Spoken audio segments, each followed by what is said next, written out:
తెలుగుదేశం కార్యకర్తల గురించి మాట్లాడదలుచుకున్నాను.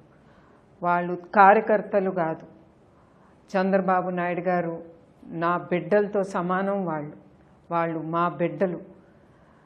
ఆ బిడ్డలు తల్లిదండ్రుల కోసం హింసించబడుతున్నారు. వాళ్ళు జైలుకి వెళ్ళారు, లేని కేసులు పెట్టారు, జైల్లో నిర్బంధించారు, తర్వాత లాఠీతో కొట్టించుకున్నారు. అది వాళ్ళు అవన్నీ పడ్డారంటే తల్లిదండ్రుల కోసం పడ్డారు. ఆ పార్టీ జెండా ఎప్పుడు పైన రెపరెపలాడాలని వాళ్ళ జీవితాలనే అడ్డం పెట్టారు. తర్వాత స్త్రీలు, ఆవిడ ఒక స్త్రీ అనేది కూడా మర్చిపోతున్నారు. ఇష్టం వచ్చిన లాగటం, పడేయటం, అది చెప్తుంది లీడర్షిప్ ఆఫ్ ద స్టేట్ ఎట్లా ఉందని. మా బిడ్డలు తెలుగుదేశం పార్టీకి వెన్నుపూసలా అంటాళ్ళు. వాళ్ళు లేకపోతే ఈ పార్టీ లేదు. మా బిడ్డలు వాళ్ళ తల్లిదండ్రుల కోసం, పార్టీ కోసం నిరసనలు చేస్తున్నారు, నిరాహార దీక్షలు చేస్తున్నారు. మహిళ శక్తి అని మహిళలు కూడా దీక్ష చేస్తున్నారు. పోలీసులు ఎంత ఏమి చేయాలన్నా మా పిల్లలు బెదరరు. చంద్రబాబు నాయుడు గారు కుటుంబ పెద్ద, తెలుగుదేశానికి ఆయన పెద్ద.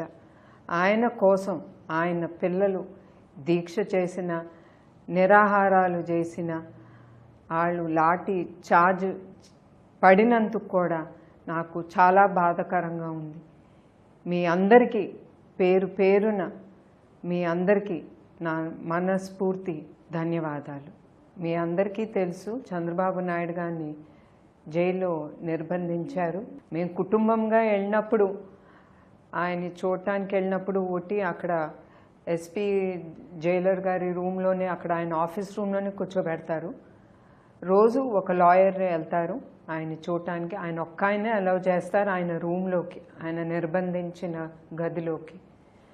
ఒకరోజు ఆయన చెప్పారు కుటుంబ సభ్యులకి, ఆయన భోజనం చేస్తూ ఉంటే చేతిలో ప్లేట్ పుచ్చుకుని భోజనం చేస్తున్నారని.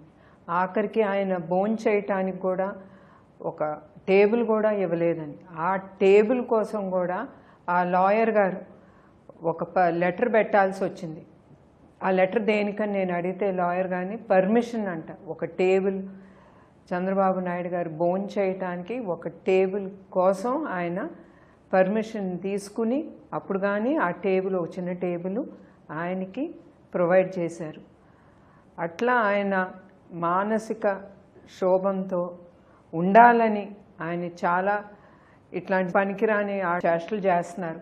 కానీ వాళ్ళు మర్చిపోతున్నారు, ఎవ్వరు చంద్రబాబు నాయుడు గారిని మానసిక క్షోభం చేయలేరు.